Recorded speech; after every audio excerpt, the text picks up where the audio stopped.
really do miss the days when you could just shoot a man for laughing at you. Word of warning, in this establishment, we do not bother to call 911.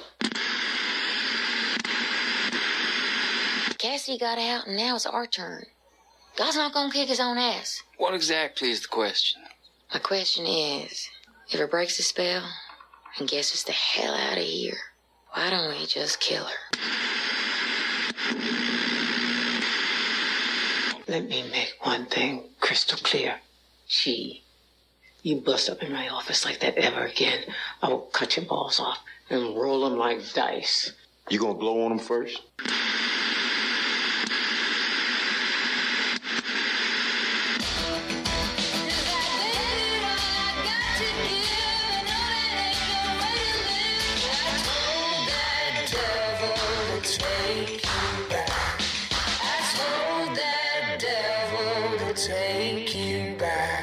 So hi everyone, welcome to the Fandom Zone, episode 148, Sure. week ending July 28th, 2018.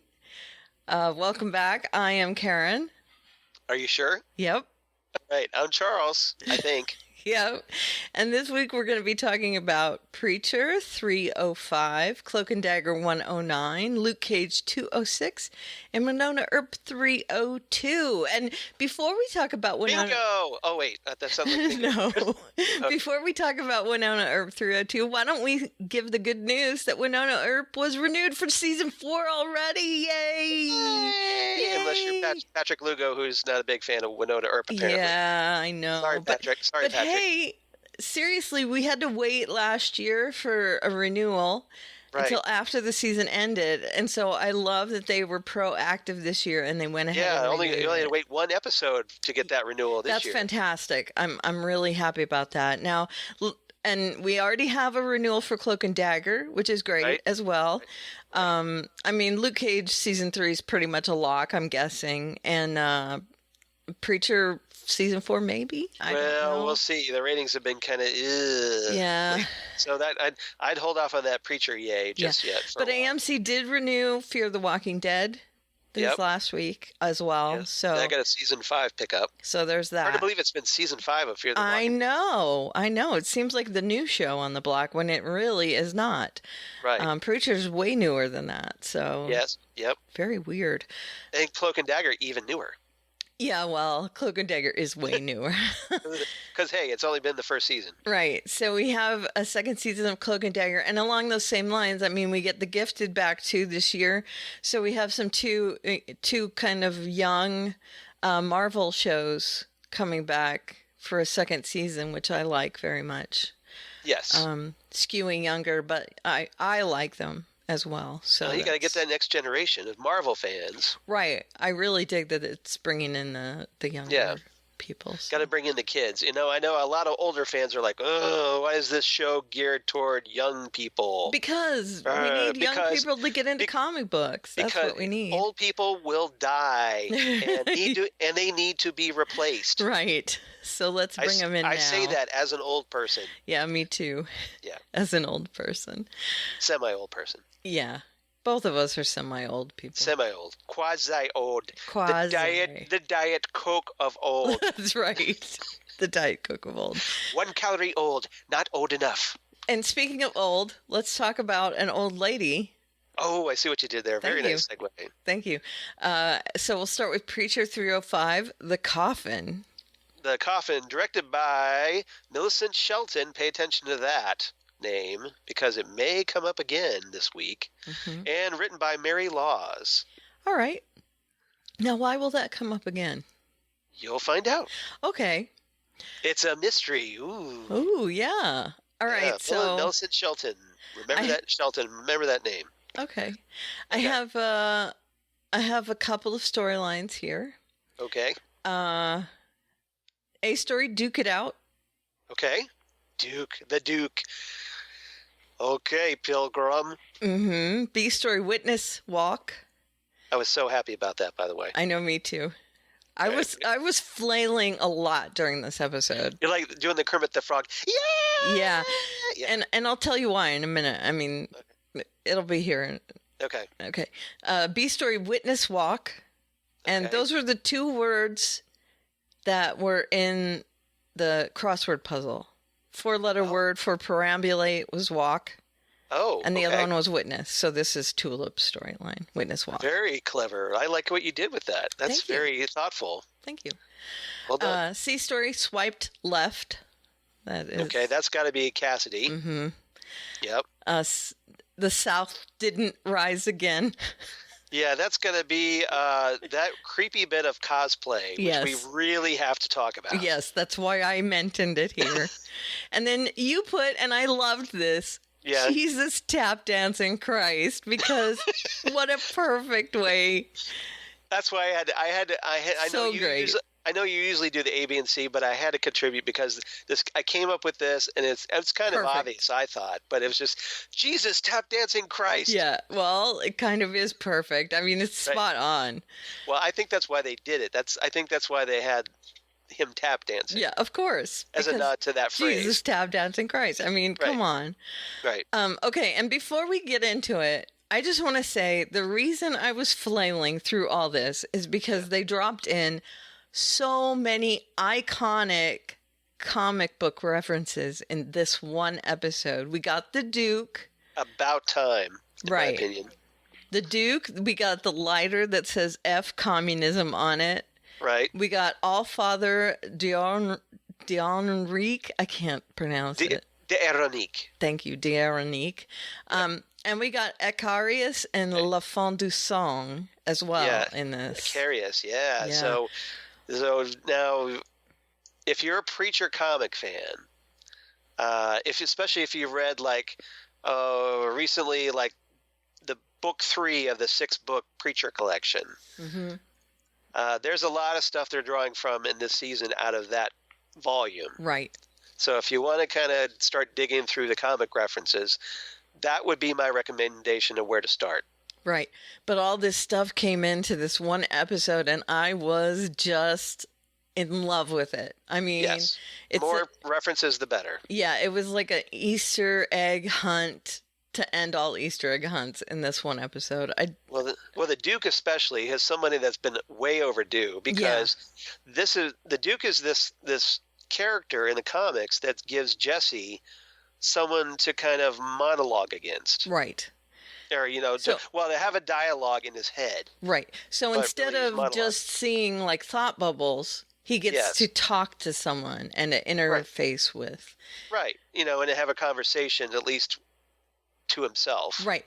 And it has meaning for him because his father was a John Wayne lover. Right.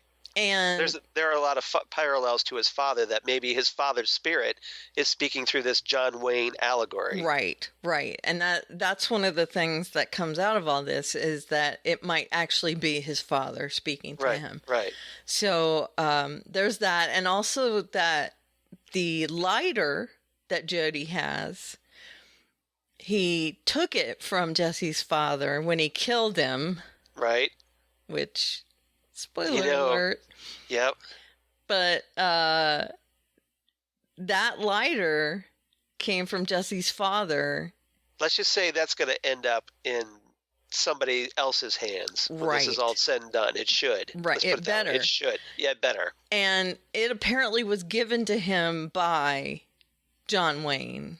That's the legend, at least, right? That John Wayne gave it to him in Vietnam. I thought it was from when I don't think it was John Wayne that gave it to him in Vietnam. No, that was a story. Oh, was it? I couldn't remember. No, that was a story. I need a refresher on that. And that's why he was such a fan of John Wayne. Oh, okay. He must have been over like USO or something. Yes, something like that. And he gave him the lighter.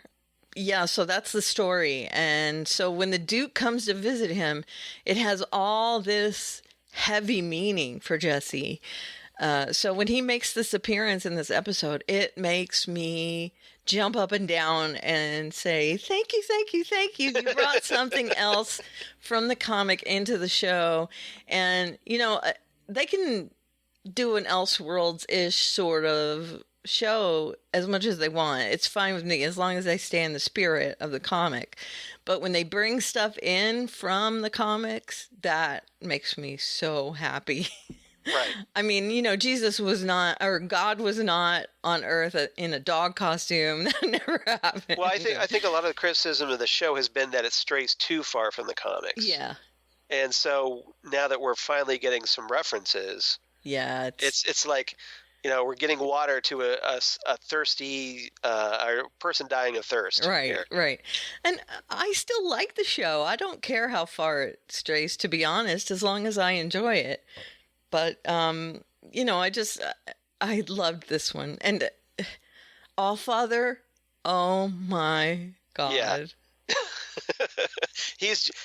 The Allfather d'Aranique is pretty much note perfect to the comics. Yeah. Yeah. Even though at times you could tell like his kind of like fat suit is like kind of boxish. It's a suit, yeah. It's a suit, but it's still pretty much like the comics. He still pretty much looks like the comic version. So yeah. Right. That's pretty. Basically, like like if Jabba the Hutt, you combine Jabba the Hutt with like the Pope. Yep. You would get Allfather d'Aranique. Right. Yeah. Right. And his interchanges with Star were so great. Yes.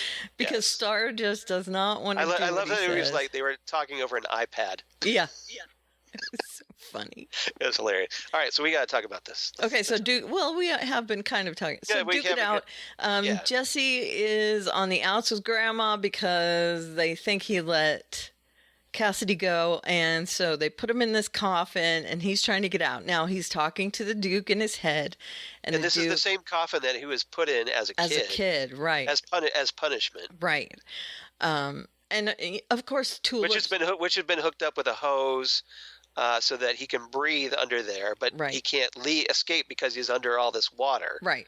So there's no way to push it open or anything. Right. And so he'd have to like bust out of the coffin, then swim out of that river. Right. Right.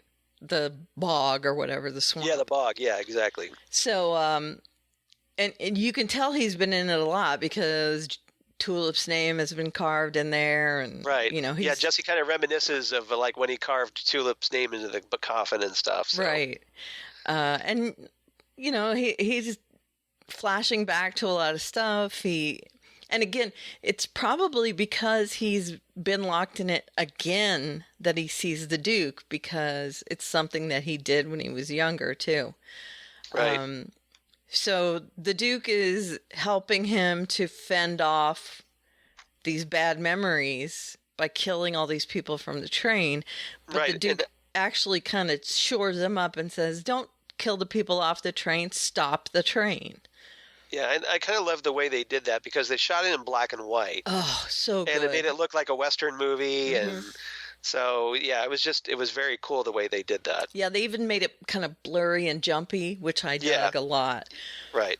So he does shore up his courage, and he figures out a way to... Now, I almost named this a cigarette lighter, because there's a joke from the old Batman series where the Riddler asks a riddle, and the answer is to throw the cigarette overboard to make it a cigarette lighter.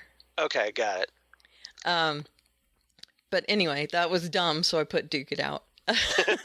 So he uses the cigarette to create suction in the hole, and then, of course, the light on the end of the cigarette blows up the flammable. And this is after several attempts, because he's got like a pack of cigarettes.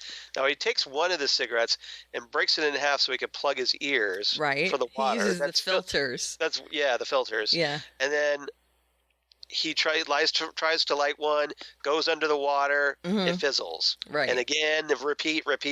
Right. And then finally gets the last one to work, of course. Right. And what kind of cigarettes are they? They are Pilgrims. Pilgrim cigarettes. Yep. Pilgrims. Which is a nod to John Wayne's catchphrase for those who don't know. Exactly. What that is. Yeah. Exactly. Because he used to always walk around going, Pilgrim. Yep. Yeah. So that's fantastic as well. And he does get out, and he dovetails with Tulip's storyline. Now, Tulip. Yes. Tulip gets caught. Dun, dun, dun, dun. Yeah. Pew. Tulip is caught by Jody and TC. Oh.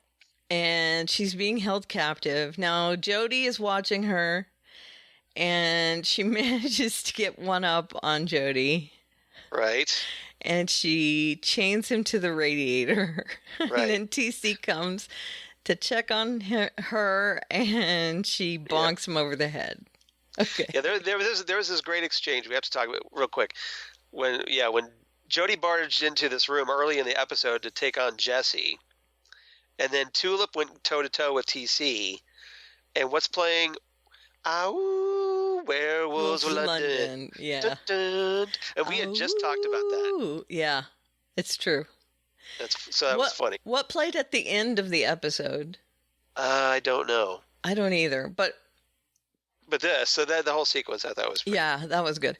Okay, so she does get out, and she goes straight to Grandma. Right.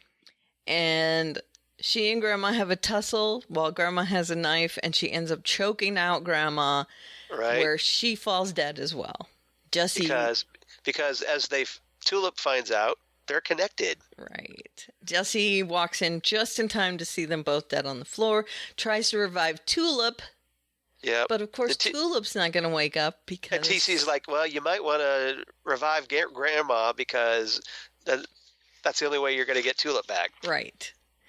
So he does with the old Pulp Fiction needle through the chest. Yeah, the adrenaline shot right through the breastbone. Right. They even make reference to it. She ain't no Uma Thurman. Yeah.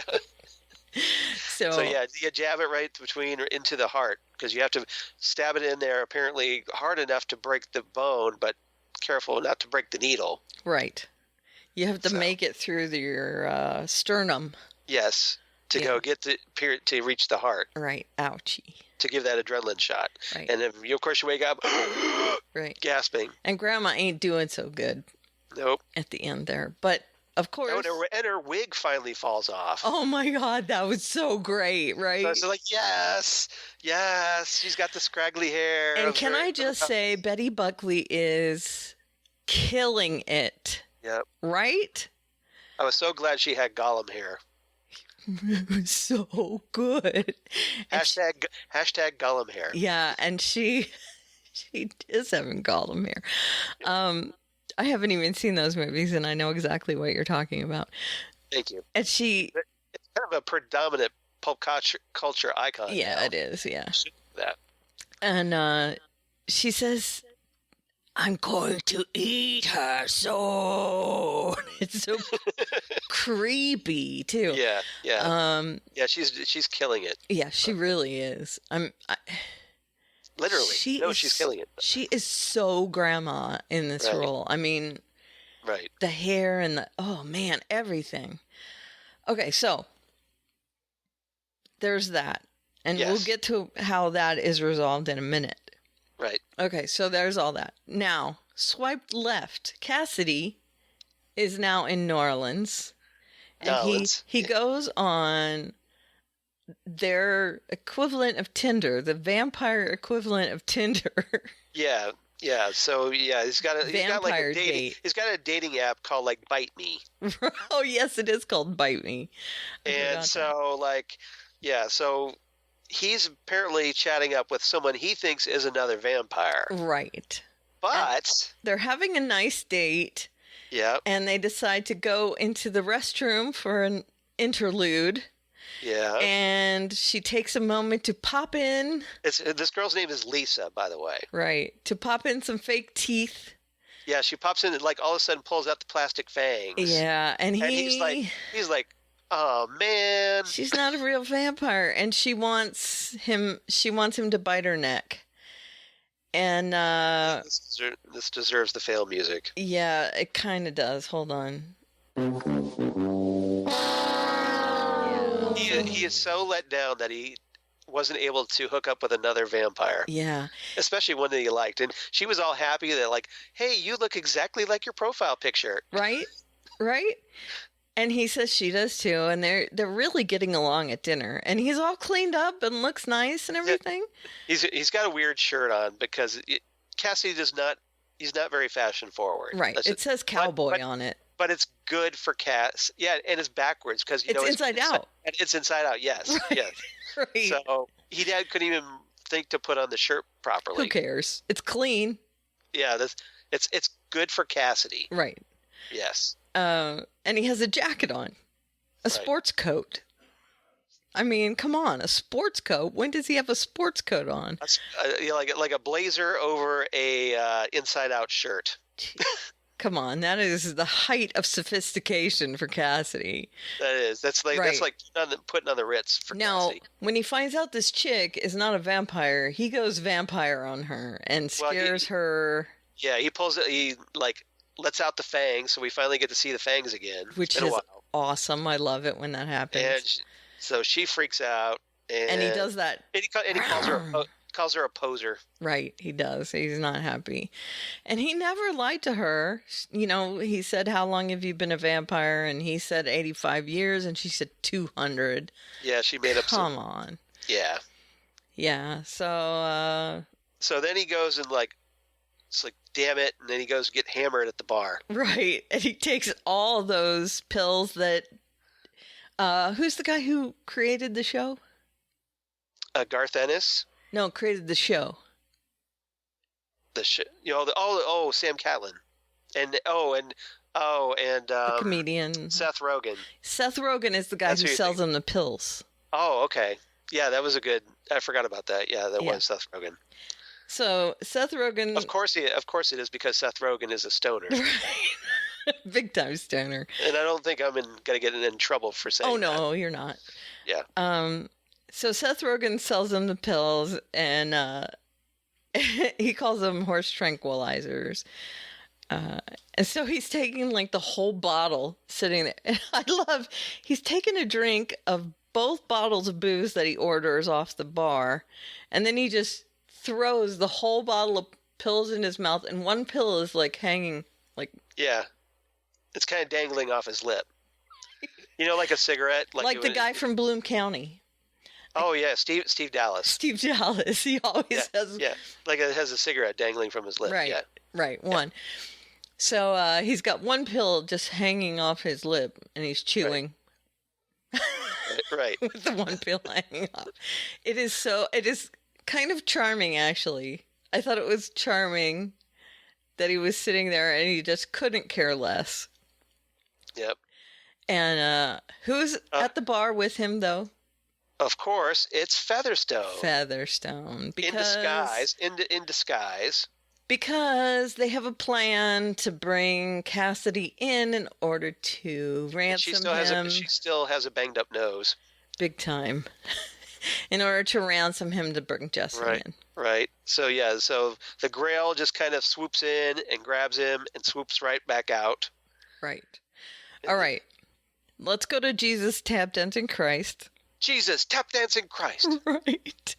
Because Allfather finally has contacted Hairstar. Right. And says, so where are we with our second coming? And again, this is on an iPad that he calls it. So funny. So he's like, yeah, how's Humperdude doing? Right. And Hairstar says, well, he's not quite ready to take the place of the Messiah. Right. He's not quite ready. Well, what have you trained him to do? He has one skill. Okay, and can I just say... Yeah. Malcolm Barrett... Yeah. Is fantastic in this scene. When he plays the piano. Hoover? Yeah. Hoover, yes. Right. He's playing the piano, and Humperdinck, who, by the way, Humperdew, sorry. Yes. Who, by the way, he's the lead singer of a band, and I can't remember. The actor's name is Tyson Ritter. Right. I think it's All American Rejects. All American Rejects, that's it, yes. Okay. So he's the lead singer of All American Rejects. Because I'm hip with the kids. Thank you. Hello, my fellow kids. How are you today? What high school do you go to? Yes. So yeah, when I found that out, I was like, "Oh, that's awesome." I wonder if he's related to the Ritters. He's not. John Ritter, like Kristen Ritter. He's not. Okay. Okay, just a common name, I guess. Yeah, it is. But he is in the All American Rejects. I think. He is. All right. I just looked it up the other day. I couldn't remember though. Okay, so he sings and dances. He tap dances like to this piano number that Hoover's doing. Right, and then Hairstar is like, yeah, Hairstar's just like, this is. I am so embarrassed right now. I am so gonna get killed, is what he's thinking. I'm sure. That's exactly. So he's a little understandably nervous that the Allfather's gonna just have him killed for this. Right, but the Allfather is delighted. Right. He's like, that's great, and then he's all like wheezy and stuff. And he wants to move up the date of revealing. He goes, ho ho ho, Boshuda. Yes, exactly. Oh wait, that's Jabba. Right, and then Featherstone wraps a chain around his neck and chokes him. Yep. No, I'm sorry. Yeah. So he wants to move. What? Nice reference. You finally got that? Oh, I know I got the reference. Okay. Yeah, as soon as you said put chain around Jabba's neck, yeah, I got it. I got the reference. Okay, so he wants to move up the timetable, and they are now scrambling to try and get Jesse. Yes. So they do have Cassidy, and they set him in a chair, and they have him read this ransom note thing saying that he is in... Like a hostage video. Right, which is funny because he is drunk off his butt. He can barely sit up. And they've got him trying to read this thing. But right at the last minute, La Fin du Sang break in and steal him. Right. So Cassidy was stolen by the Grail, who then Cassidy gets stolen by La Fin du Sang. Right. So they take him... AKA Children of Blood. Right. In case you're wondering what that stands for. Right. The Children of Blood. And they take him to their lair or whatever, and... Right. This man in a top hat. Icarius. Welcomes. It's basically like the vampire kids from South Park. Right. Yes. We're not emo, we're vampires. So per se, we have Cassidy here, and yeah, exactly. And per se, this will help us with our cause of vampires. Yeah. Apparently, the girl who swiped left on him. Yeah, Lisa left him there in the bar. Well, Lisa apparently belongs to La Font. Yes. So, yeah. Went back and said, "I found a real vampire," and they go and they grab him and take him back. This really pleases me, per se. Right. I'm guessing they want to be made into real vampires. Probably. So that's that. Now, going back to Angelville. Yeah.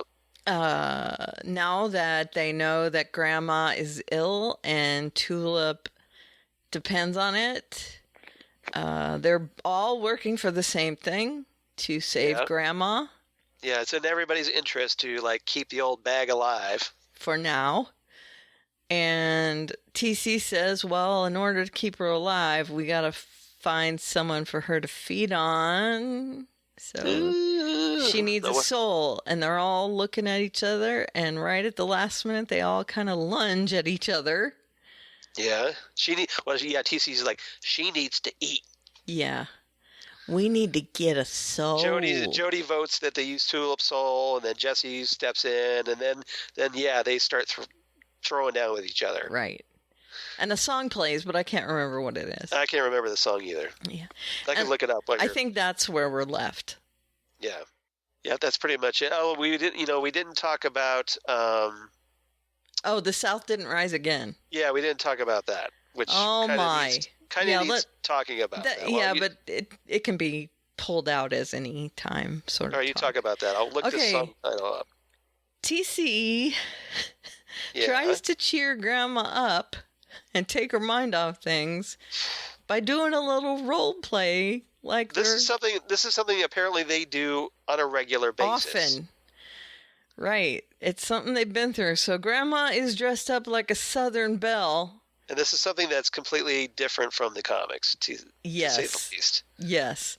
And TC comes in to the room like a soldier, and she says, "You have to leave," and he says, "I don't want to leave," and this is all wrong.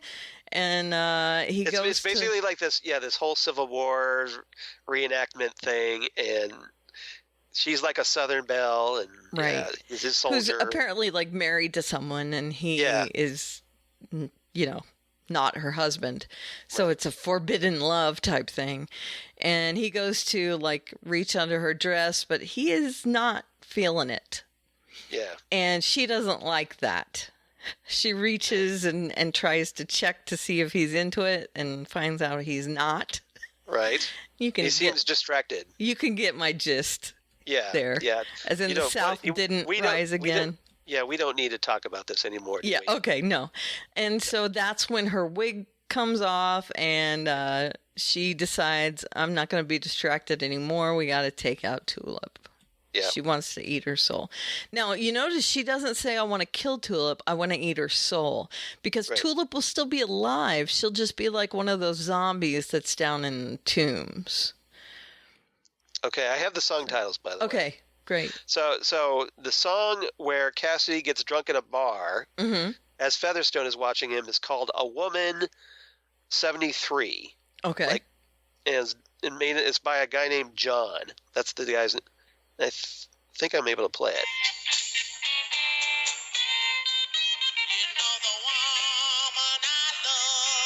Yep, I recognize it.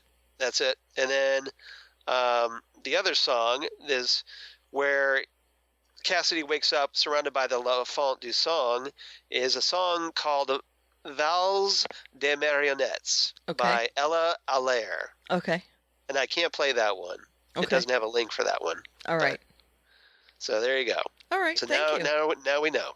And knowing is half the battle. Thank you very much. G.I. Joe. Well, that's the more you know. Yes. Okay. Yeah.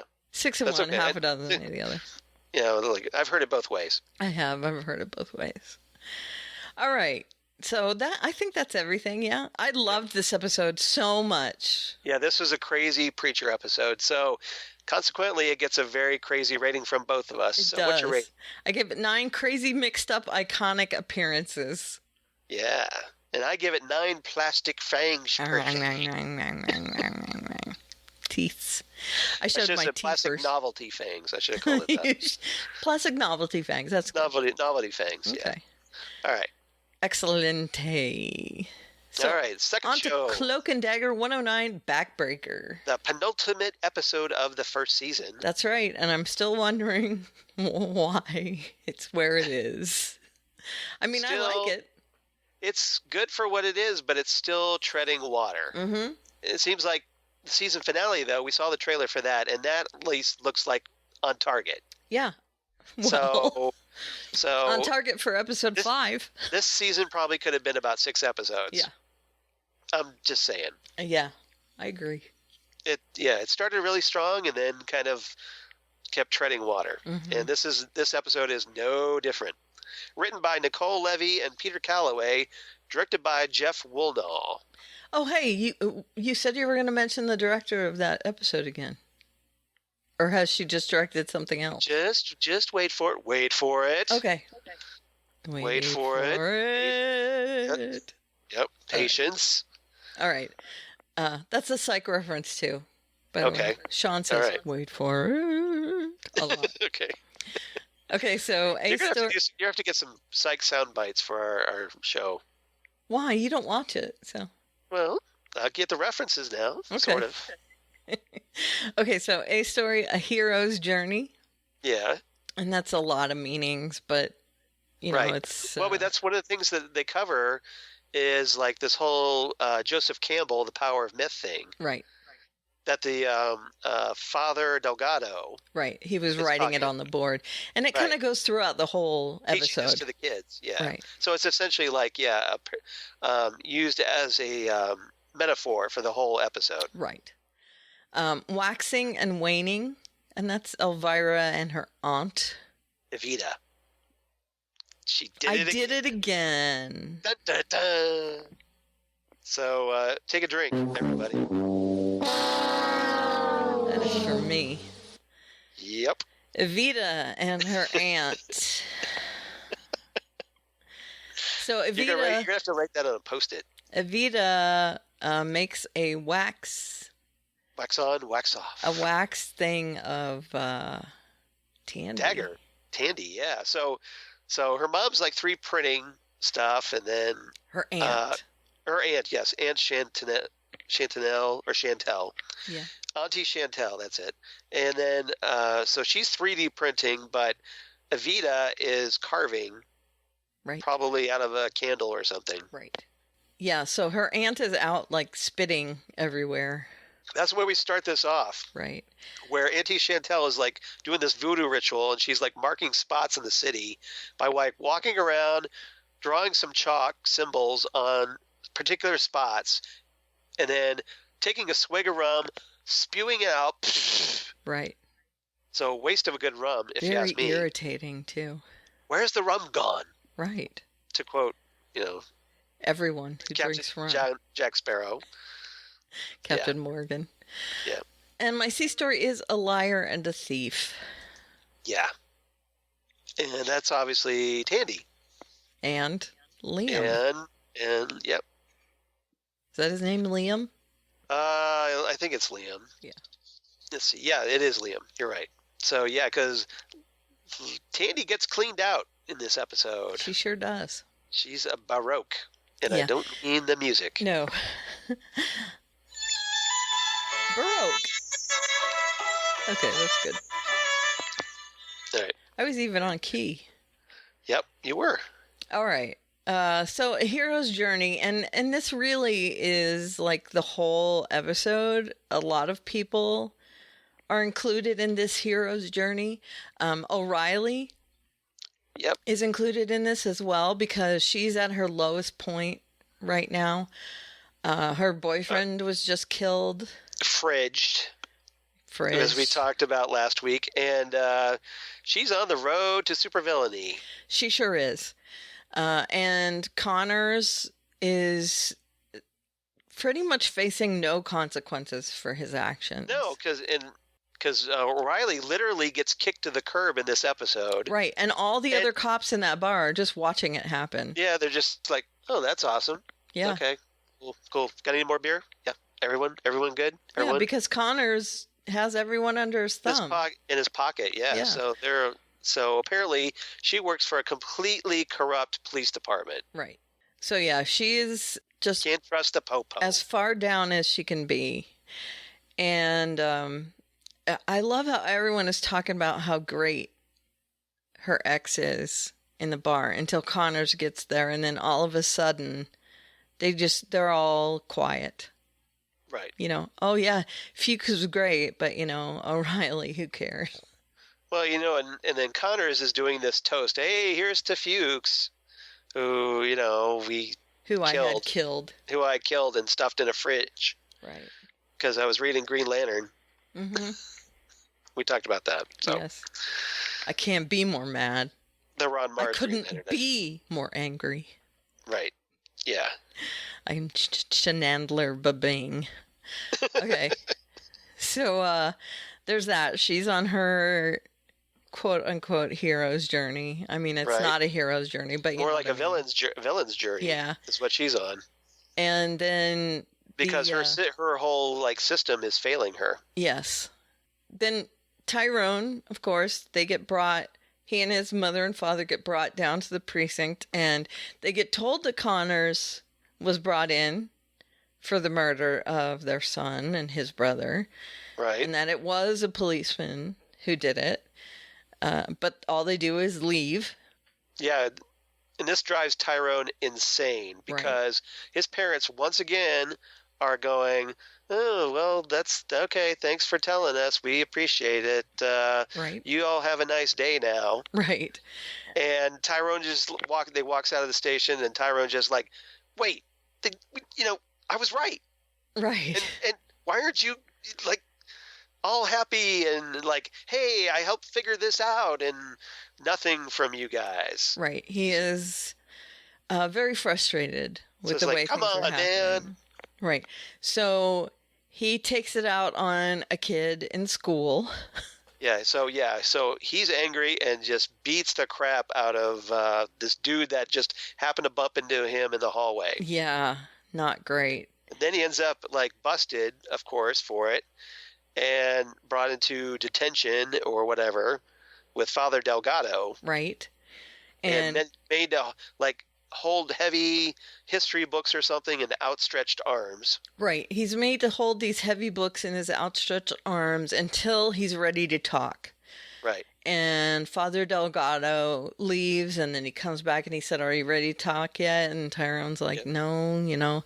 Tyrone has like no respect for him. At this point. He's just all rage at this point. Right.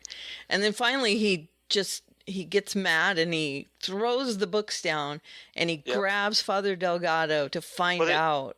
Right. Well, he swings a punch at the Father Delgado. Oh, that's right. And then they get in a grapple hold because Father Delgado, being wrestling guy, right. And he says, "How can you'll never understand my pain," and you know. Yep.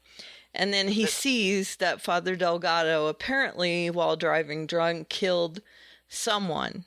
Hit and killed a little girl. Right. And there was someone else on the ground, too. So it could have been a family or something. So this is why Father Delgado's there as penance. Right. Presumably. There is a big story behind him, whatever it is. Yep. And he gets shook and he runs out. Right. And when he gets home, he and his mother have a talk.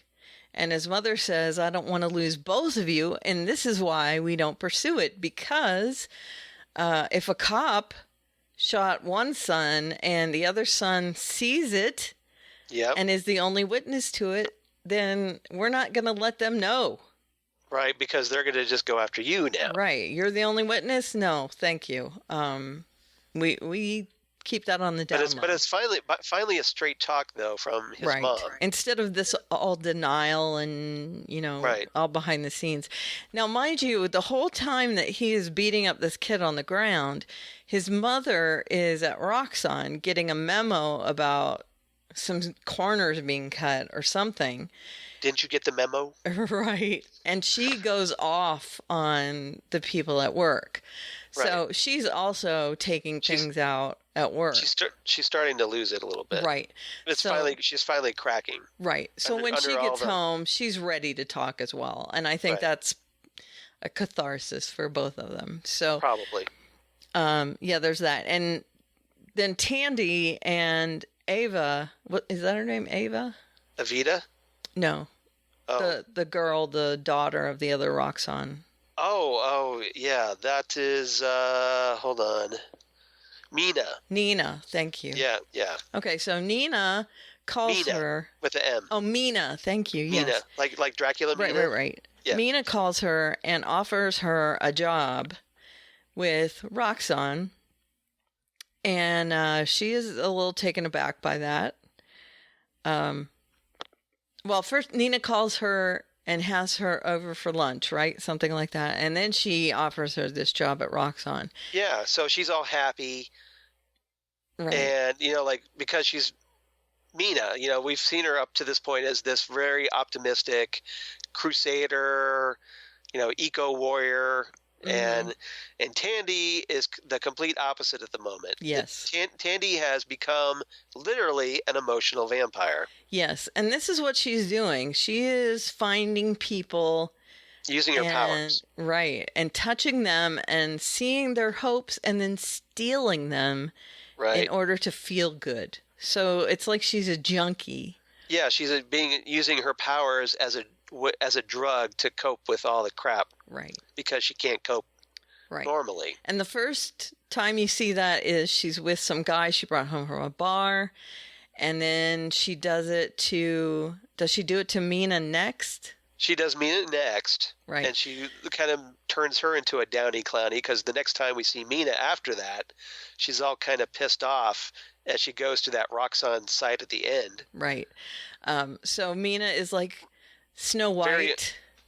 Kind of walking through the fields. We get the two sides of Mina in this because like pre-Tandy, she's all happy, upbeat, and then post-Tandy, now she's all like mopey and So she steals some of Mina's joy. She goes all emo. Yeah, she does. Go a it's little emo. Emina. Emina. Emina. Emina. And then she does it to... Who does she does it to? Well, she does it to Liam. Right, she does it to Liam. Because they have a vision of like her and Liam getting married or whatever, and they go through this whole like Catholic ritual. They kneel before the priest and take communion and all that. Mm-hmm.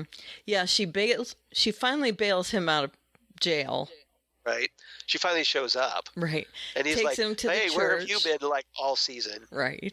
Takes him to the church, shows him where she's been living, and tells him about, hey, Which is a big mistake there. Yeah, I could have seen us, living together and all, kind of lets him in on her thought processes that they could be together, and then sees his hopes after she reveals all that. So she's setting him up to think about it.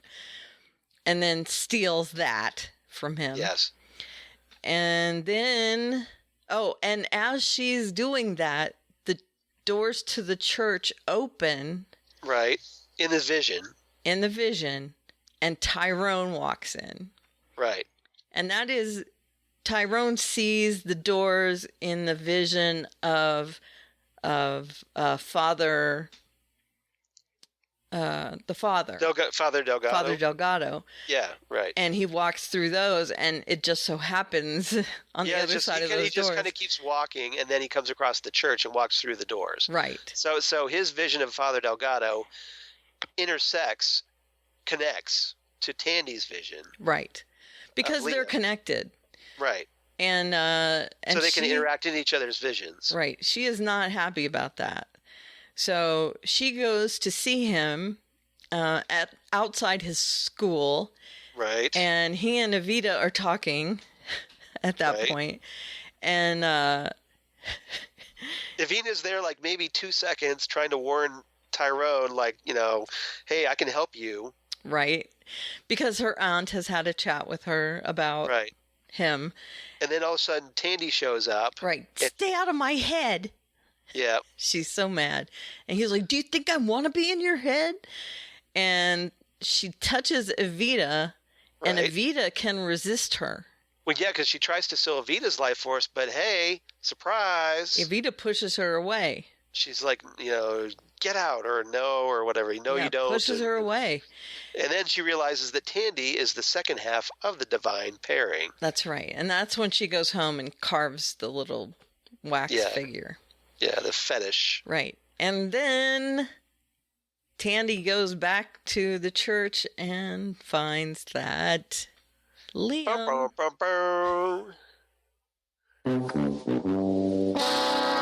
Liam has stolen her money. That's right. Where's my money? But then...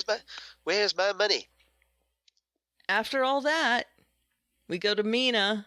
Yeah. Who is checking up on a Roxxon site. Right.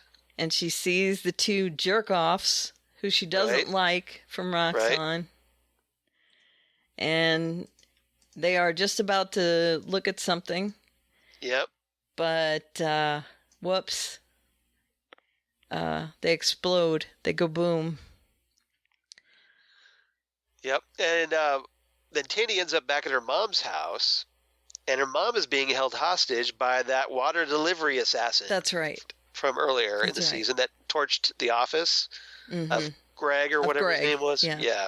So then Tandy's like hiding around the corner, and then she looks down at her glowing hands, and that's when the episode ends. Right. So, and Mina sees that the two guys are like zombies. Right. When the thing explodes. Yeah. So zombies are reactivating. I guess, and hopefully we finally get to see some superheroics next episode. Maybe. In the final season 1 episode. Wow, what a concept, right? Yeah. And it's only been 9 episodes. And Tyrone is carrying the cloak around with him. Right. Because we keep seeing him pull it out of his backpack. Yeah. Right. He keeps like trying to like use it as I don't know, just like he's trying to feel a connection to his brother through that cloak. I guess. So, yeah. All right. So what's your rating for this? I gave it 8 balancing books, and seriously, season 2 better ramp it up. These past few episodes have been kind of like downhill because they're just dragging. No. It's not that they're bad. No, they're not bad. They're just not. It's just not moving things forward. Why are we not seeing Cloak and Dagger? Right. If you're gonna have the words Cloak and Dagger in the title, we'd like to see them. Show me as Cloak and Dagger. Show them as Cloak and Dagger. Right. Yeah. It's supposed to just like, okay, here's Tandy being dysfunctional and Tyrone being dysfunctional. Right. So yeah. Exactly. Okay. We can do better. Mm-hmm. So I gave it 8 bottles of rum. Excellent. So, yep. Bottles of rum, wasted bottles of rum. Yeah, wasted bottles of rum. Big so, time. Yep. Okay, on to Luke Cage. And this was a little better, in my opinion. 206. Maybe not so much for Karen, but for me it was. Okay. 206, The Basement. I'll bump it up. All right. Written by Ada Mashaka Kroll. Directed by Millicent Shelton. Oh. Shelton. So, Millicent Shelton directed both Preacher and Luke Cage this week. Awesome. I'm presuming that Luke Cage was before that. I'm sure it was. But it's stockpiled. But so in a weird coincidence, Millicent Shelton directed 2 episodes this week. Very cool. So there you go. There we go. I told you to be patient. Okay. All right. What's our A, B, and C, Karen? A story, Trust but Verify. Yep. B story, Bad Cop, Uncop. That's Misty. Yep. C story, It Was What It Was. That blew me. That just came out of nowhere. Right? It makes sense, but it just was like, wow, I didn't expect them to go there with these two. Yep. It makes sense. All the side eyes make sense, don't they? Yeah, yes, they do. I'm going to have to rewatch all this stuff now, and now that I know this. Yeah. Yep. And Bridgemaster. Yeah. He's a bridge master. As bridge master. I apologize for that accent. Yeah, they're pretty bad. But it's pretty thick, that Jamaican accent that Bushmaster, Mustafa Shakir, is using. Okay, so let's start with Trust but Verify, because that is the whole Piranha story. Right. Piranha is on the run with Luke. This is kind of like my favorite stuff this week, because Piranha basically gets paired with Luke in this episode. Yeah. Because Luke has to protect Piranha from everybody else trying to get him. Right. So they're on the run. They're hiding. Right. They hide out in an old theater. You like that where he rips the door off and then he takes the thing and just shoves it there? Yep. On the, what is it, a wheelbarrow? Yes. He shoves it there. And finally... Piranha Jones. Finally, the people realize that is not the right color of the door. Right. And they say, because they had these Jamaican guys driving around in cars, which like Lincoln Continentals or something. Mm-hmm. They were big cars. They're big cars and big sedans, and just basically drive around trying to just see if they could spot them. And really big marked cars. Right. Because they even have Jamaican flags on the windshields. Yeah. Little ones in the corner of the windshield. Little Jamaican flags. Which Misty makes note of in the episode. Which is good, because that means Luke knows what to look for. Exactly. So they come around like shining lights in dark places, like a flashlight or something. And so they're holed up in this old rundown theater, and Piranha has sprained his ankle or leg or something. Because Luke had to throw him up on the roof to get him away from everybody. That was funny. I ain't gonna make it, man. Yeah, so he does like the old fastball special. Right, and he just throws him to another roof. And he injures his leg on the landing. On the dismount. Of course, Piranha is just like, man, you got to be better at that or whatever, and like giving him crap. And it's like, if you're irritated with Piranha, dude, I just saved your life, and you're crying about your sprained ankle. I'm surprised he doesn't turn around and sue him. Well, if you're irritated with Piranha, yeah, stay tuned. Stay tuned. Stay tuned. That's all I can say. Yep. Okay, so I love where Luke is breaking the boards, right, to use as a splint, and Piranha thinks he's gonna beat him. Yeah. No, you hired him to watch out for you. He threw you onto a roof. What do you think he's going to do with the boards? Right. Well, do you think he's going to hit you upside the head? He's not sure at this point. I think because he knows that Luke is pissed at him. Luke could punch you and knock you out. He doesn't need boards. What I liked about those sequences was that Piranha actually gets Luke to open up a little bit. Because he's asking him, like, well, hey, what about your dad and all that? Yeah. Well, Piranha talks about his mother and father. Right. And we get his backstory that basically his mom was no prize because she was a hooker. Right. And his dad was apparently a John. Right. And once he found out that she was pregnant, he split. Right. And he's proud of himself for taking care of his mother and essentially being his own father. Right. Well, apparently his dad was like a money guy. Mm-hmm. But his dad lost all his money, and then Piranha ascended as a financial whiz or whatever, investment guy. Right. And as a result, he got to of course, he says, well, guess who started sniffing around once I started making my money? Right. And his dad. And then he got to tell his dad, well, there's the door. You. Yeah. Screw you. Screw you, Dad. I'm getting hit. I'm going home to my money. Right. And he's taking care of his mom now, which, right. He so likes that's good. That. And And but I just thought it was interesting to get this backstory. Right. And he starts to ask Luke some questions, and Luke gives up a few questions, a few answers, until he says, well, I think maybe you should go talk to him. And Luke shuts that down right away. No, thank you. Because he got that from Claire, and you saw how that worked out. Right. But as it turns out. Yeah, well, after they are. This is our trust but verify. Right. They do. They come in to grab him at one point, and he takes Piranha back, and he says, well, I got to get you out of here. So he takes Piranha to the church, and he says, Dad. Yep. I got to leave him with someone, and everyone else is gone. Claire's gone, Bobby's gone. I have no one else to leave him with, so...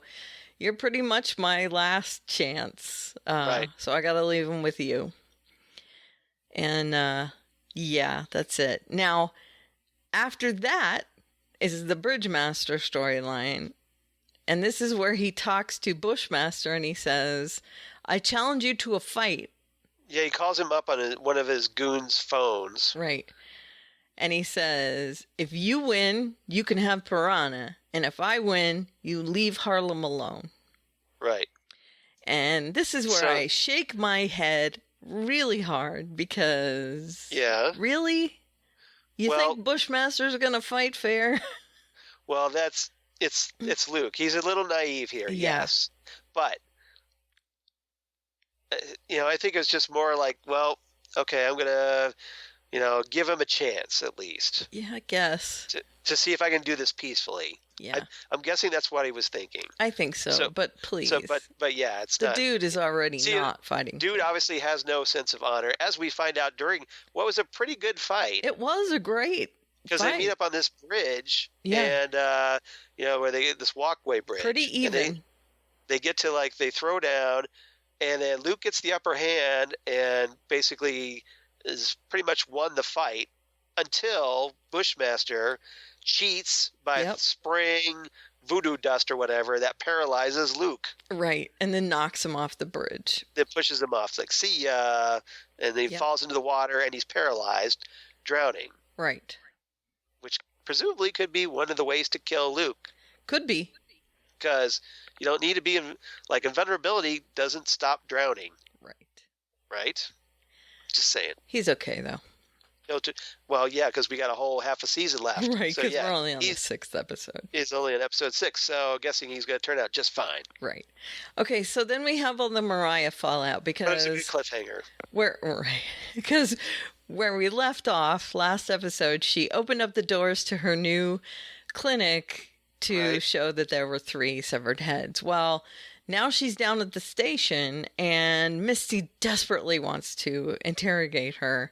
Right. But no, the station head dude... The captain doesn't want her to. Doesn't want her to. And we find out why, because it turns out... They're friends. They're childhood friends. What a shock. May. Yeah, and so Misty is watching this through the two-way mirror, and or she one-way goes, mirror. "Oh, hell no," which I loved. Right. And she isn't fond of that, and she does a lot of soul searching in this episode, where she kind of recounts what she had thought she was going to do with Cockroach. Right. And she finally realizes, she talks to the guy who cleared her to go back to work. She goes to the captain. It's the captain. Rednauer. Was that Ridenour? Yeah, that was Ridenour. It's the same one that... So, yeah, the same one that was friends with Mariah is the same one that she goes to. Okay, but before that, she has lunch with the guy who cleared her to go back. Right. Yeah, that was the other guy. Right. So she has lunch with that guy. Right. And she tells him that she was planning on framing Cockroach, and she says that she's just not sure about herself anymore, and okay, so I was clear to go back to work. I came this close to framing a guy. Right. And he says, well, you have to figure out what you want to do with yourself, and if you want to be that person. And so she does go to Ridenour, and she tells him, and she admits that she almost planted evidence. Right. And she shows him the bullet and everything. He's like, I can work with that. Yeah. She's fully ready to get fired, and he is not ready to fire her. No. And she says, well, I'm not willing to take that. So she sets her badge and her gun down, and she quits. So uncop it is. Yep. Setting herself up to be a daughter of a dragon. That's right. Yes. Or a hero for hire. Or both. Or both. Or both. That's right. So, yep. And then we also had because one other thing is that Misty finds in this episode, hey, my bionic arm is strong and can bend metal. That's right. Go figure. Which is very cool. Yep. Because why would Danny make something that isn't better than her normal hand? Exactly. It's like, if you're going to look like RoboCop, you might want to be able to lift stuff like RoboCop. Be RoboCop. Exactly. Right. Okay, so it was what it was. Now, again, this blew me away the first time I watched it. Yeah.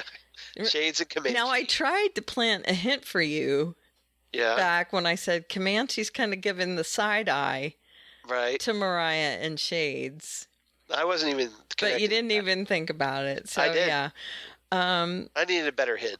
Okay. A more obvious hint. I didn't want to give anything away. No, that's cool. I'm glad you didn't. Because that was a nice surprise. I was just like, oh, and I said, there might be something going on there.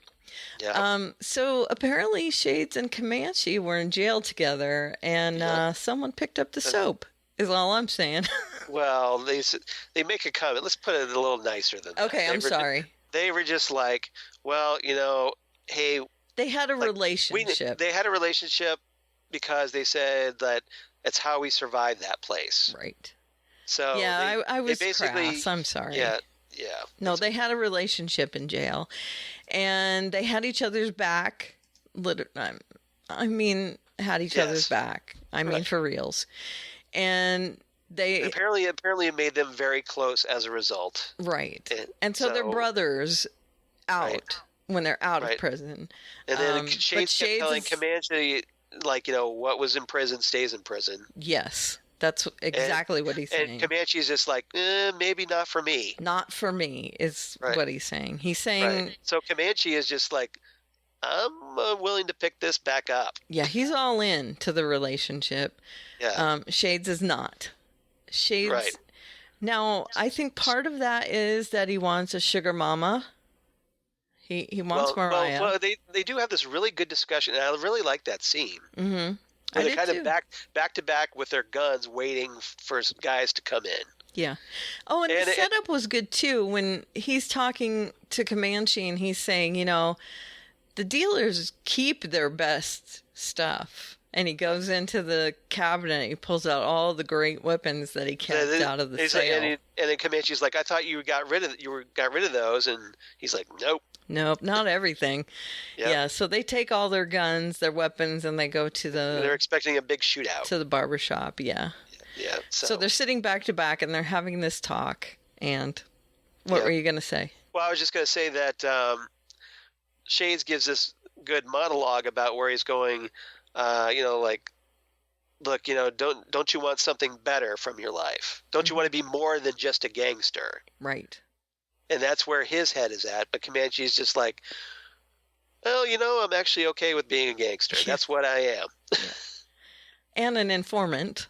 Right. But he's not going to tell Shades. Yeah, no, he's not going to tell that. Yeah. So, remember, Comanche's still, given info. Yeah. To Ridenhour. Yeah, so they have a complicated relationship, much more complicated than... Yeah, Facebook status, it's complicated. Yes, very much so. Can you imagine them on Facebook? Showing pictures. Yeah. Here we are together in the barbershop. Right.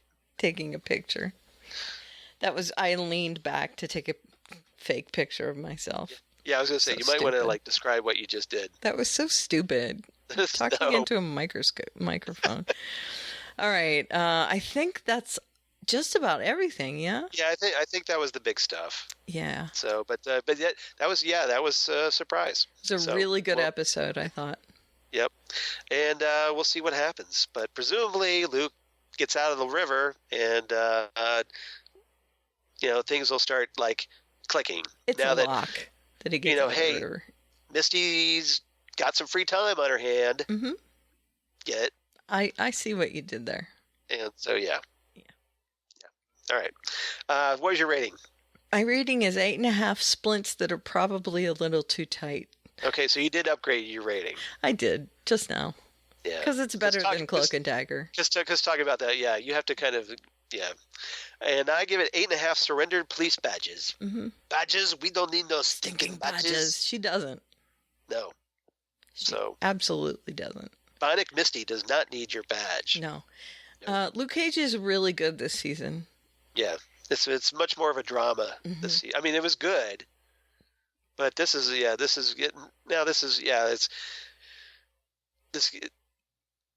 like it's much more insightful this season. So that's good because, you introduce the characters in season 1 and then in season 2 you can explore them. Right. So that's what they're doing. You can write to their strengths. Right. And figure out what worked and what didn't. Play to that. All right. Final episode. Wynonna Earp 302. Yep. When You Call My Name. Again, another country song. Written by Caitlin D. Friars. Directed by Paolo Barsman again. And Karen is shaking her head. Can I just say, I went to look up the name for this episode. Yep. And I hadn't seen it yet, and it ruined it for me. Because when I looked up the name, it was all over the place what had happened. Right. You got it spoiled for you. Dudes, can you please just... Right. Well, fandom, that's what happens. So if you watch Wynonna Earp and you haven't seen it yet, we're going to talk about what happened. And something happened in this episode. There was a major event in this episode. So fast forward about 20 minutes. Granted, this event may not stick. No, it may not stick. But for right now, it's sticking. I'm guessing it did, though. We'll see. So we'll see. Okay, so... Right. Fast forward about 20 minutes, I'm guessing, if you don't want to know. Right. Okay, so... Heads up. So spoiler warnings, big time. A story. poor unfortunate soul. Okay. In pain, in need. It's Ursula's song from The Little Mermaid. Oh, that's why. When she steals her voice. Oh, okay. I didn't catch the song title. Okay. All right, now I get it. Like Little Mermaid. Mm-hmm. All right, that's cool. Yep. Doc, heal thyself. Right. Nice play on physician, heal thyself. Mm-hmm. Well done. Because he doesn't want to go to hell again. And C story. Mama took away my dolls. Yeah, and we'll get into that. We'll just leave it there for now. Yeah. All right. Okay, so Wynonna... Should be pretty obvious if you watch the episode. What that means, yeah. Okay, so we left last week with Waverly being dragged away from the scene of their accident. Right. After their car wreck, and which sent them rolling down a hill. And and Wynonna is still trapped inside. Right. Apparently she was thrown from the car, though, because she was outside the car. Okay. That's all right, though. Doesn't matter. She was down on a ledge, wasn't she? Well, that's where she ends up. Yeah. As we find out, because she wakes up because it's bad enough that she had a car wreck, and it probably has a concussion or something, and she's hungover. Right. It's on top of it. Right. But she has to save herself, and Waverly is not there. Right. And so she's trapped on a cliff face. Right. And she's seeing her dead mother still. Yeah, so she's hallucinating. Or she's not dead. No, she's not dead. Remember, she's in prison. Right. But she is seeing her. But she's having a hallucination of her mother. Right. Who is apparently the side of the family that Wynonna got her smack talk from. Right. That is true. Her sass. Right. Okay, so Waverly was dragged away. Yep. And we find out who she was dragged away by. It was a revenant. Of course. Who can take your voice away. Right. And he is a weirdo. Big time. Yeah. Yeah, apparently he's a little lonely. He's a creeper McCreeperson. he locks Waverly in a cage and takes her voice, and Creepy McCreeper Town. Yeah, and then he leaves her there with booby traps all over the place. Get it? Yeah. Yeah. And it's funny because the way that Waverly has to tell. Yeah, because there's a great sequence where, Wynonna finally figures out where Waverly is. Right. So she's standing there in the doorway.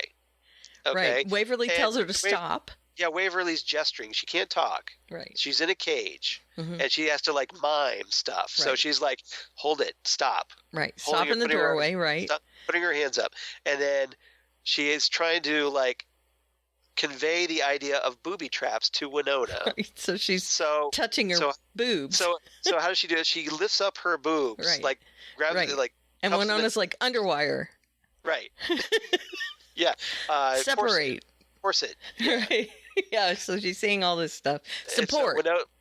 So Waverly's just and so she's grabbing the front of him, and she's like boobs. Yes. Ding. Yes. She points to her nose. Yes. Yes. Boob. Okay. Booby traps. Booby traps. Yep. Ding, ding, ding. Right. Yep. So she got that. So Waverly has to point out where the booby traps are, right, so that Wynonna can avoid them mm-hmm. to reach her across the room. Exactly. So.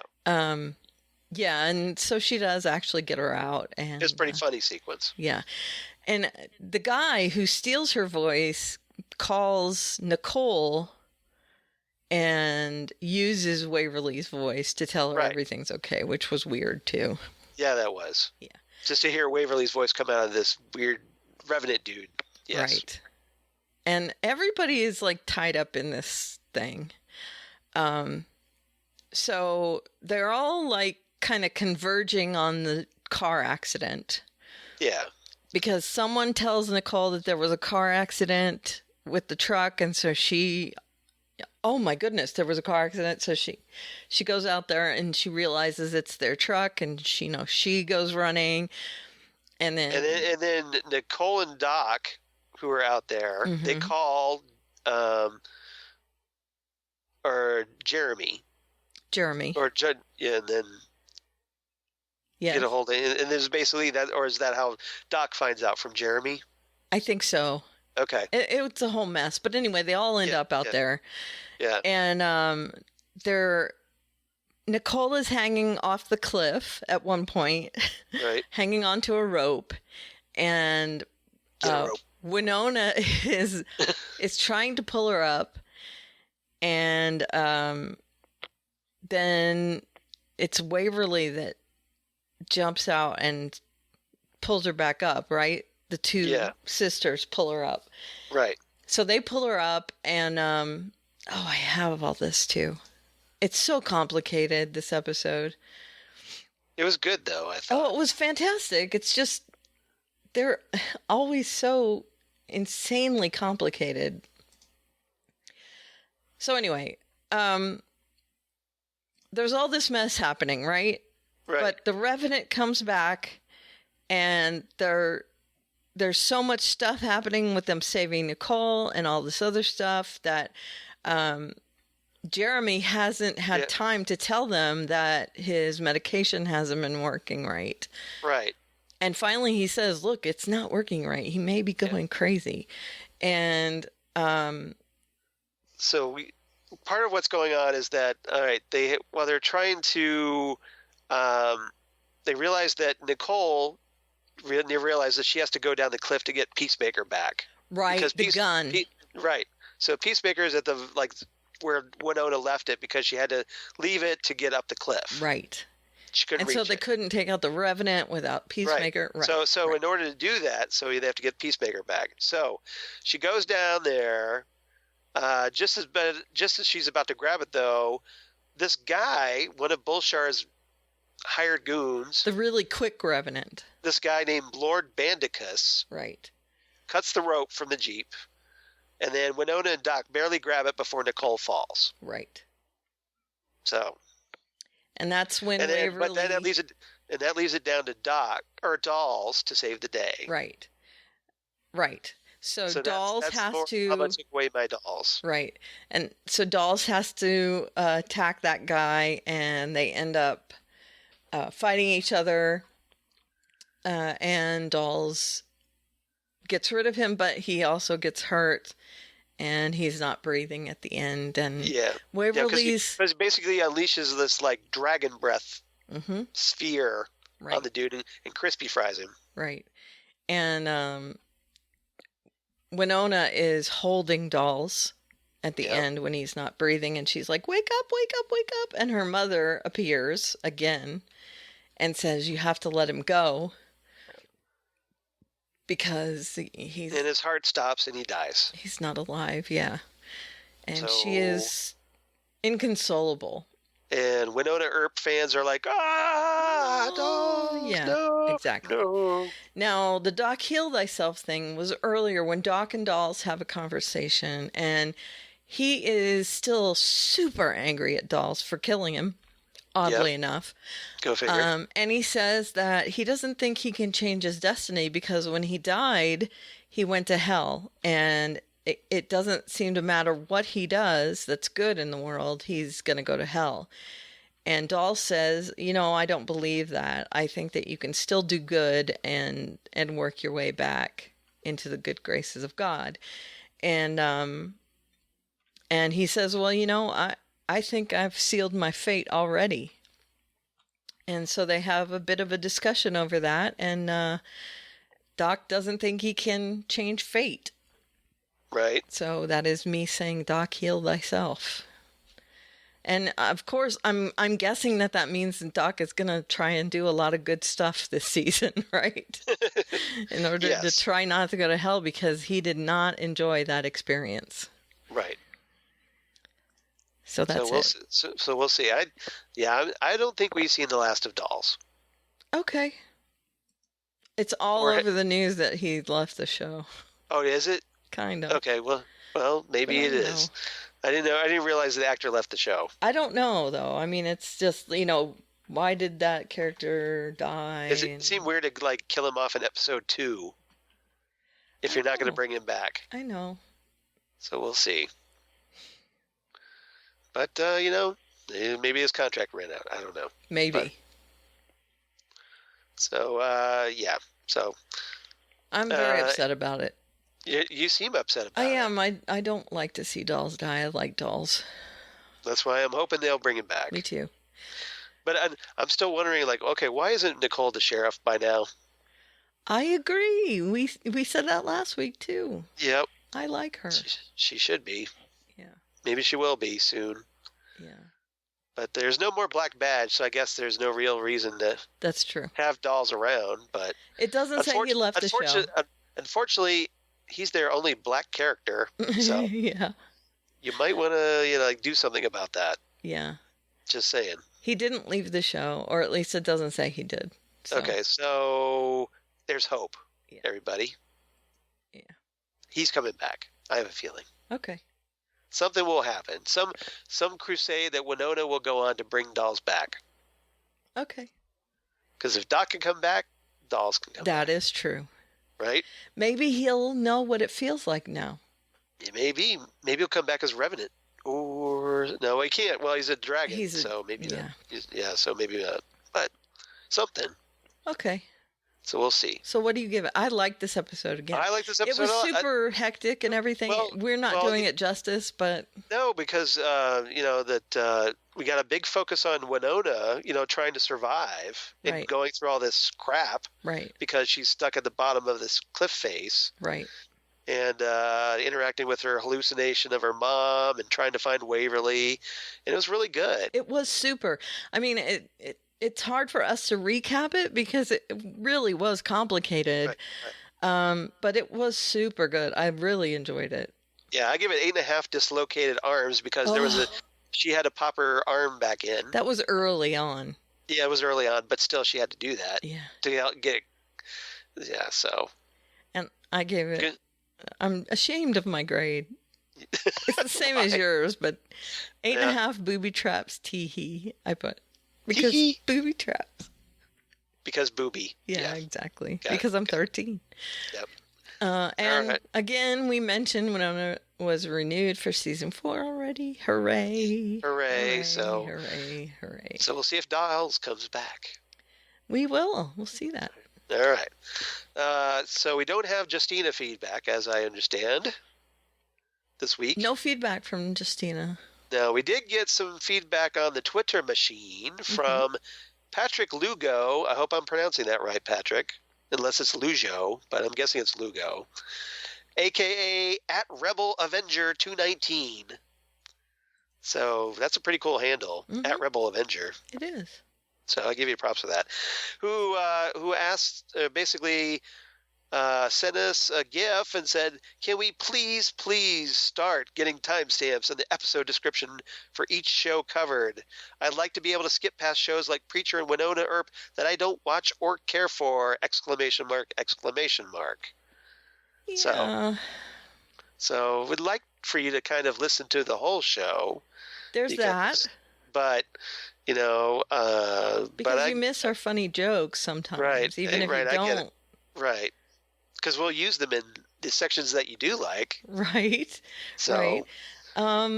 But, if you're really into that, I guess we could kind of start doing that with timestamps and stuff. And I suggested that we could post them on as a separate Twitter or Facebook post. Okay. So that I told Patrick, well, you're the first and only person to ask for that. Right. But we'll see what we can do. And I would probably say guesstimate about 20 to 25 minutes for each show. Right. Maybe. Yeah, I'd say that's fair. So, Yeah. I mean, we'll give it a shot. But unless it's a finale or a premiere, and then you can go a little longer. But I know Preacher took a half hour because Preacher always takes a half hour. Right. So, I mean, you can guesstimate that at the very least. I just still like, why don't you just fast forward? Well, there's that. I mean, I do that a lot. And I know there are some shows that do that. Right. But I don't actually I don't go through the entire episode when I edit it. Right. So that would entail me making a lot of effort, and I don't have a lot of time left in my week. Well, I can probably do it, just like, okay, this episode starts here, this episode starts here, have at it. Okay, if you feel like doing that, then that's I will fine. we'll see how it goes. Okay. If it gets too problematic, I might change that, but for right now, I'll give it a shot. All right. Because I want Patrick to keep listening, and sure, I'm willing to try something new here. So, all righty. Because we care about you guys. We do care about you guys. We're very appreciative of our listeners, like Patrick. So, of course. So yeah. I mean, I don't hate the idea. It's just, what's the upside and the downside of it? Well, the upside is for Patrick, he gets to skip stuff. Right. Right. That's the upside. But we're funny. I'd like to think we're funny. At least. I hope we're funny. You're listening to us, so we thank you for that. That's right. So we'll see. And we do drop some references in the beginning and stuff that we pick up again in the end, or some stuff. So I don't know if you like our callbacks sometimes. What does everybody else think about this? Yeah.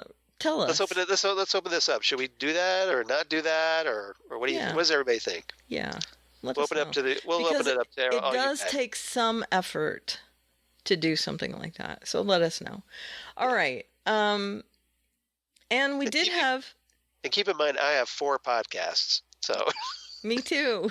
Yeah. So. And though mine are on hiatus right now, they will be coming soon to be 5. 5. Yeah. What else are you doing? No, you. Me? Because somebody's going to be appearing on somebody else's podcast. That's right. That's right. Well, I lost Timeless, so 4. Oh, okay. That's still true. 4. All right, so you're still 4. Yeah. You're counting that. You're counting Next Up Everywhere. I am. Okay. Okay, so we also got a couple of comments from Ken from Chicago, who said, and I'm only reading this because he's being super nice to you. I appreciate Charles. That. Thank you, Ken. All the sentiments for Karen taking time off from podcasting if she wasn't feeling well. Did you think fans only felt that way towards her, Charles? Yes. If you don't feel up to doing the podcast, it's okay. Rest up, get well. We don't only feel that way for her. Besides, and he puts a GIF. I've heard it both ways. I see what you did there. And then he wrote again, and yes, I did deliberately phrase that tweet in such a way so I could effectively and hilariously, I might add, include a reference from #psych. And then he puts a laughy face. And modestly, apparently. And another GIF that says, that's right. Right. From Psych as well. Well, thank you, Ken. So he likes you. I appreciate that, Ken. So everyone likes you. As I go under the knife once again. That's right. Not my first time, but this is just the latest. Yeah, I know. Different body part this time. I'll have to do that at some point. And I want to recommend, if you guys go... And that's 2 days from now, by the way, so I go back under the knife. Go to see... Who is this? Darth something. Sidious, Vader, Maul. He did... No, he did a Tyrannus. an Aquaman Super Friends trailer. Yeah, I posted that. Did you? Yeah. I can't remember what his handle is on YouTube. Yeah, I forget what it was, but yeah, so this guy has been doing animated versions of recent movie trailers and stuff. So he did he used footage from the old Aquaman 1960s animated series and the 70s Super Friends cartoons. Yeah, so good. To mesh that up into an animated version of the new Aquaman trailer starring Jason Momoa and Amber Heard. Good.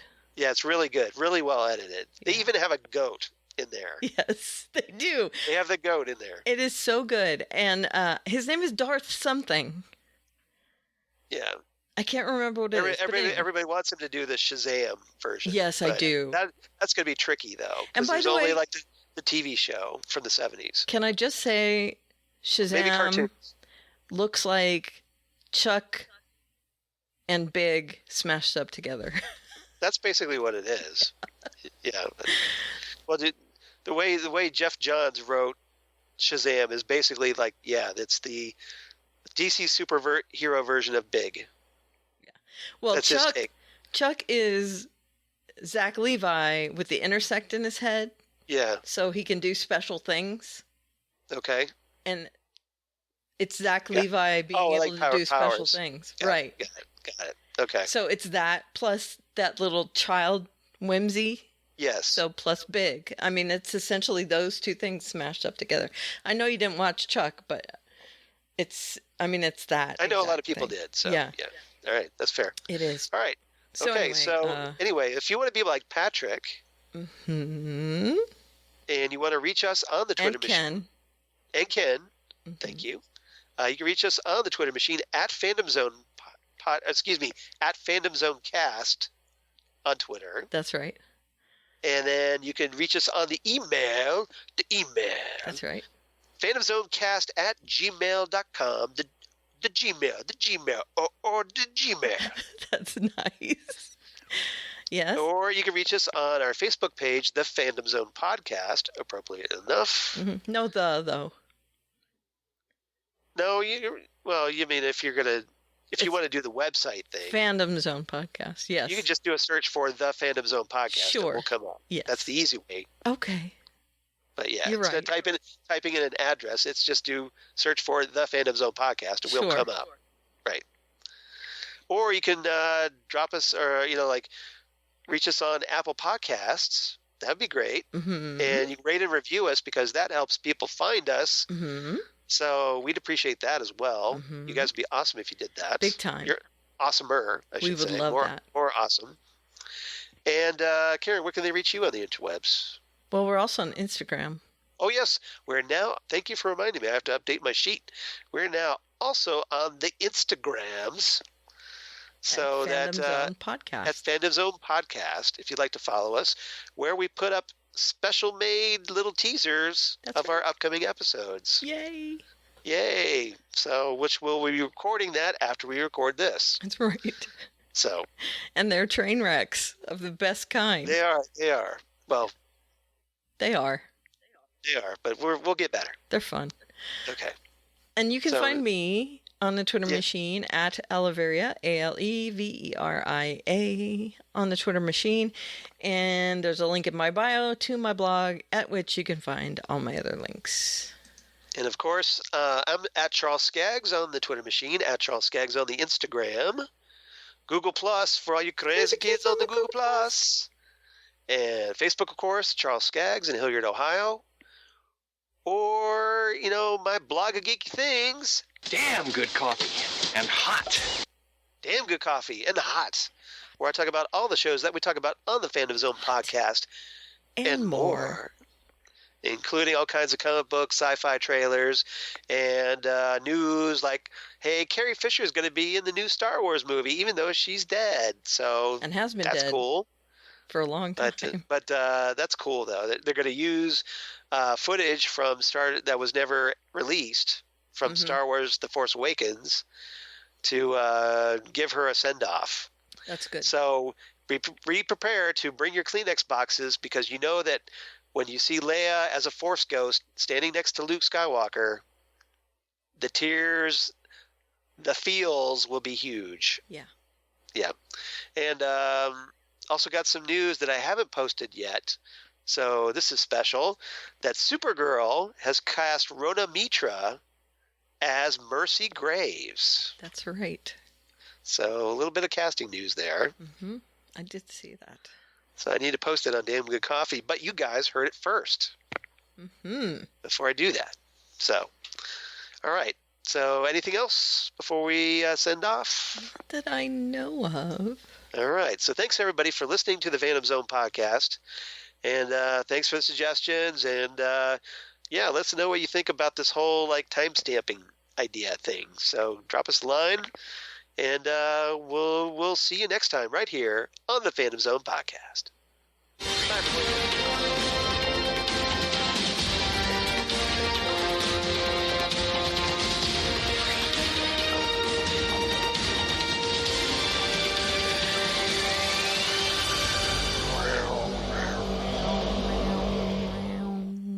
Ow, werewolves of London. Dun, dun, dun, dun, dun, dun, dun, dun. Ow.